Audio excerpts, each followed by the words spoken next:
আপনি কি কখনো ভেবে দেখেছেন একটা নিষ্পাপ শিশু যে ঠিকমতো মা ডাকতেও শেখেনি সে যদি হঠাৎ এই পৃথিবী ছেড়ে চলে যায়?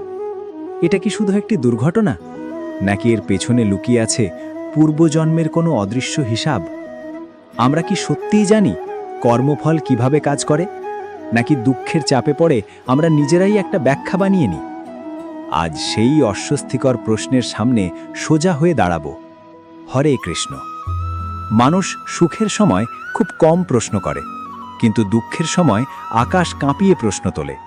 বিশেষ করে যখন প্রশ্নটা একটি শিশুকে নিয়ে, একটি নিষ্পাপ প্রাণ যে ঠিকমতো পৃথিবীটা চিনে ওঠার আগেই চলে গেল, তখন বুকের ভেতর থেকে একটাই কথা ওঠে, এটা কেন হলো? অনেকে ফিসফিস করে বলে পূর্বজন্মের পাপ, কেউ বলে মা বাবার কোনো অজানা কর্মের ফল, কেউ আবার চুপ করে থাকে, কিন্তু ভেতরে ভেতরে একই সন্দেহ পুষে রাখে।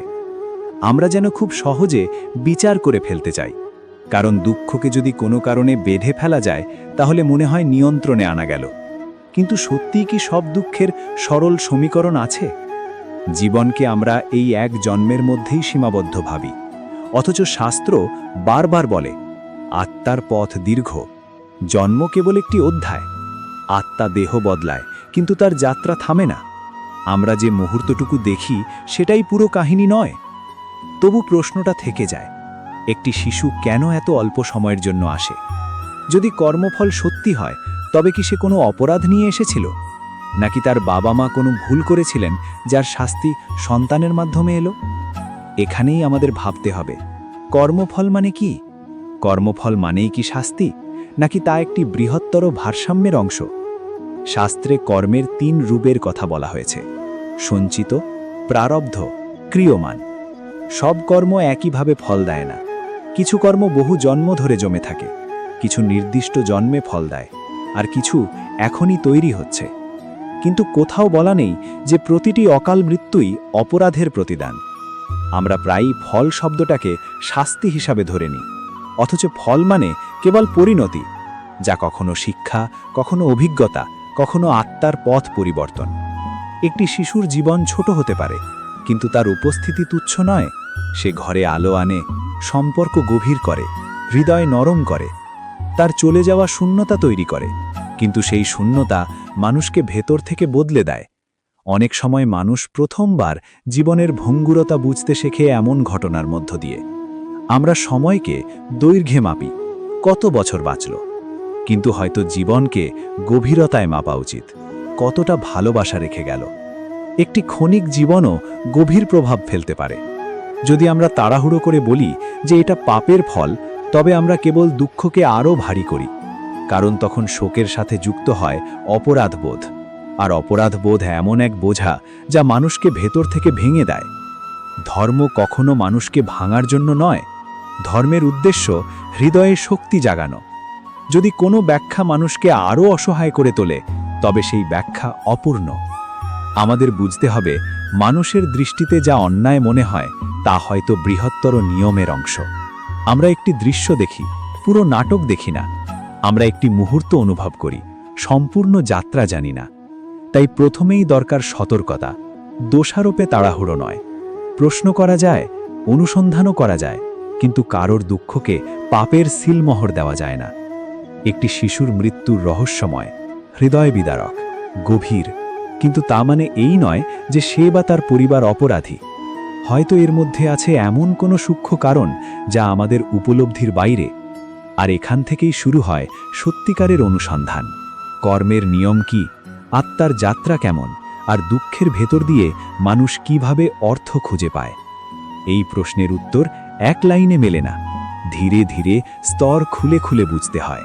আমরা যখন কর্মের কথা বলি, তখন অনেকেই সেটাকে সরল অঙ্কের মতো ভেবে নিই। ভুল করলে শাস্তি, ভালো করলে পুরস্কার। কিন্তু জীবন কি এত সরল? যদি তাই হতো, তবে পৃথিবীর প্রতিটি ঘটনা আমরা সহজে ব্যাখ্যা করতে পারতাম। বাস্তবে তা হয় না। কর্মের ধারণা গভীর। এটি কেবল এই জন্মের কাজের হিসেব নয়, এটি বহু জন্মের প্রবাহ। একটি আত্মা তার সাথে বহন করে অসংখ্য অভিজ্ঞতা, অপূর্ণ ইচ্ছা, অসমাপ্ত সম্পর্ক। আমরা শুধু বর্তমান দৃশ্যটা দেখি, কিন্তু পেছনের দীর্ঘ ইতিহাস দেখতে পাই না। তাই কখনো কখনো এমন ঘটনা ঘটে যা আমাদের কাছে অসম্ভব অন্যায় মনে হয়। একটি শিশু যে এখনো ভালো মন্দ বোঝার বয়সে পৌঁছয়নি, তার জীবনে এমন সমাপ্তি কেন? এই প্রশ্নের মুখে দাঁড়িয়ে আমরা হয় ঈশ্বরকে দোষ দিই, নয়তো নিজেদের। কিন্তু আরেকটি সম্ভাবনা আছে, আমরা হয়তো পুরো চিত্রটা জানি না। ধরা যাক আত্মার যাত্রা একটা না। আজ যে সন্তান, সে হয়তো অন্য জন্মে ছিল পিতা। আজ যে মা, সে হয়তো কোনো জন্মে ছিল বন্ধু অথবা শত্রুও। সম্পর্কগুলো কেবল বর্তমান পরিচয়ে সীমাবদ্ধ নয়। এই জটিল সম্পর্কের জালে কখনো কোনো বন্ধন খুব স্বল্প সময়ে পূর্ণ হয়ে যায়। এতে শাস্তির ধারণা খুঁজে পাওয়া যায় না, বরং দেখা যায় সমাপ্তির ধারণা। যেমন একটি বইয়ের কিছু অধ্যায় বড়, কিছু ছোট। ছোট অধ্যায় মানেই গুরুত্বহীন নয়, কখনো সেটাই পুরো গল্পের মোড় ঘুরিয়ে দেয়। অনেকে বলেন প্রারব্ধ কর্ম নির্দিষ্ট, অর্থাৎ কিছু ফল এই জন্মে ভোগ করতেই হবে। কিন্তু সেই ফল কেমন হবে তা সবসময় শাস্তির ভাষায় বোঝা যায় না। কখনো তা হয় অভিজ্ঞতা, যা আত্মাকে দ্রুত এগিয়ে দেয়।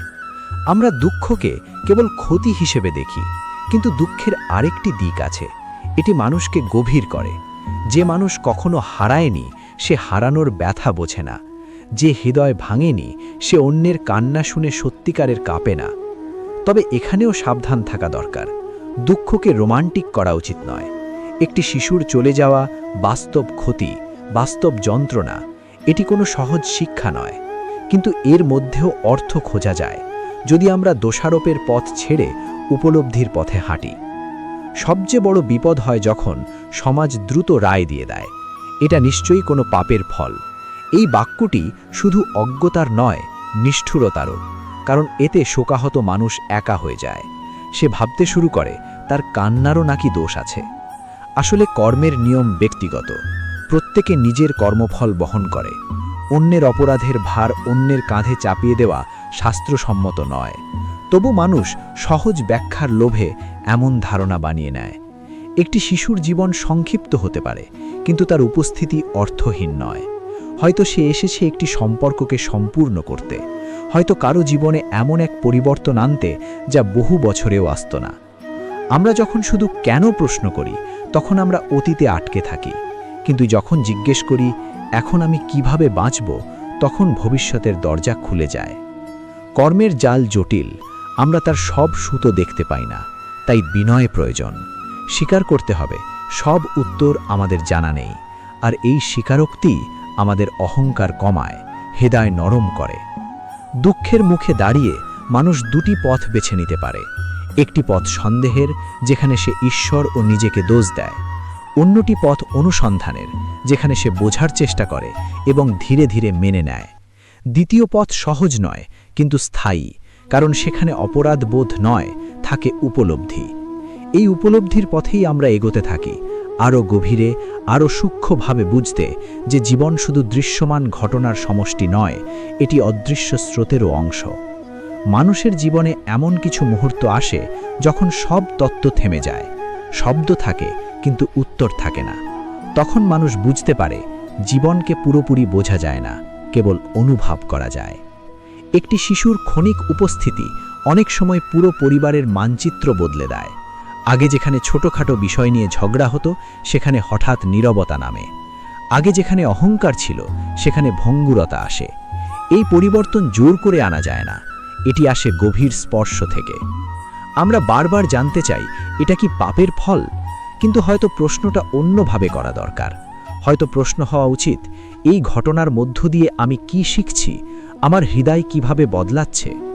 কর্মের নিয়ম যদি সত্যিই কাজ করে, তাহলে সেটি কেবল শাস্তি দেওয়ার জন্য নয়, আত্মাকে পরিণত করার জন্য।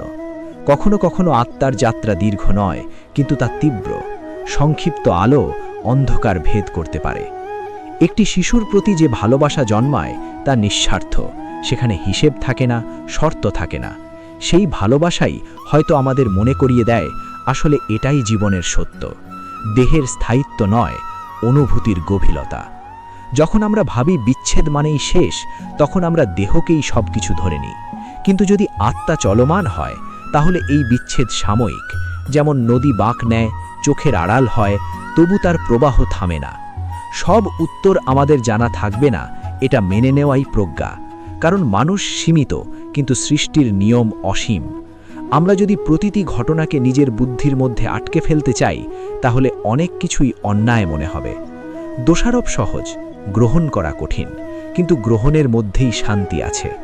যখন আমরা বলি আমি বুঝতে পারছি না, তবুও আমি ভেঙে পড়ব না, তখনই ভিতরে এক নতুন শক্তি জন্মায়।